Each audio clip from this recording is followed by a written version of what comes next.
I'm Rosa Mendez, and I'm here at the #1 Long Island broadcast, Monty and Pharaoh. I had the best time ever!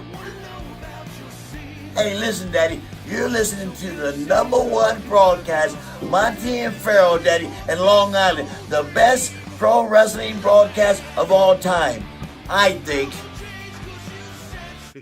Jimmy, I got to tell you, man, it feels good to be back on YouTube. It was quite disappointing what happened to us, but we bounced back fairly quickly. Well, what else would we do? We're almost at 5,000 subscribers. Well, speaking of that, man, we need more members. Okay.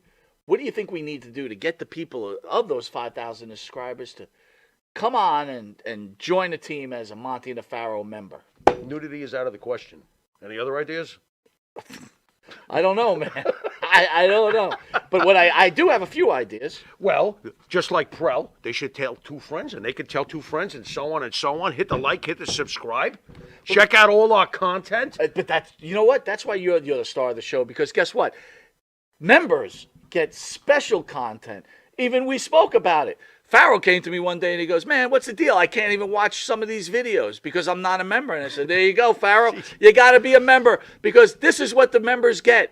They get free content Nice. that none of the other fans that watch this show get. That's right. You get free autographs from some of these wonderful stars that come in, right? Nice. All you do is you go to the MNP webpage, or right, our own page, and shoot us an email and say, hey, man, I want a picture of Tommy Rich. I want a picture of whatever. And boy, that's on its way. We give them their choice. That's right. We rock. We do rock. And you need to rock too. Join. In Sioux City, Iowa. I had like busloads of people come out of Hardington, just like 60 minutes up the road, and busloads of people. So I mean, that's what is it? The Civic Hall there in Sioux City. Dude, that was a Civic Center. I don't know if you remember this, but at the end of the trip, you asked me if I could give a couple boys a ride back to Omaha, and it was Robert Gibson and the Junkyard Dog. Now, you remember going to the hood and looking for some crack for JYD? I don't remember it, but but I can imagine that JYD was looking for some shit. So here's how it went down. So we're like 15 minutes out of town, and JYD says, "Hey, Mike," he says, the only place where we can get some fucking crack around here? And I was like, crack? I was like, well, fuck, JYD, I always smoke weed, so I don't know what the fuck you're on about.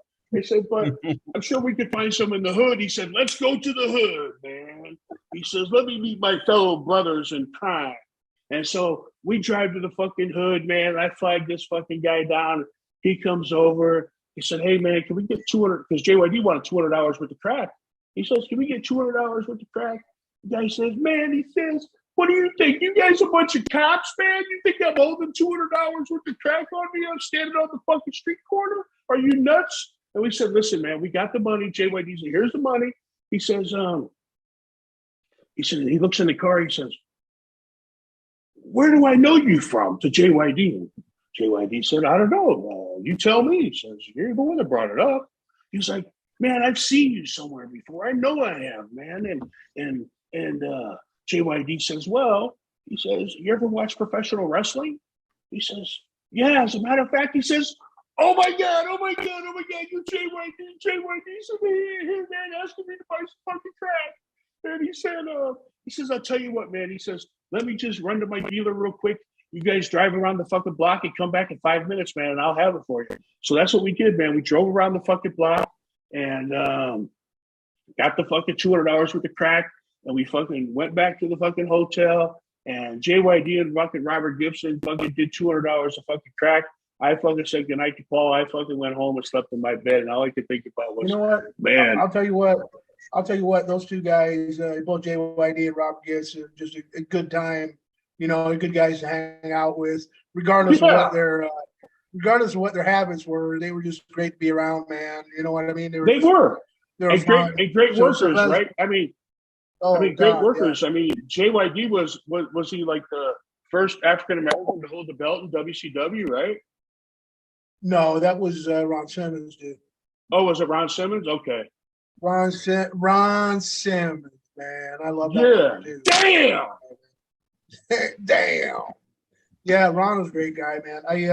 No, but JYD was good. I mean, you could always have a good time. Robert Gibson and Ricky Morton. Ricky Morton always used to say to me, "Goes, man, I ain't slept since 1983."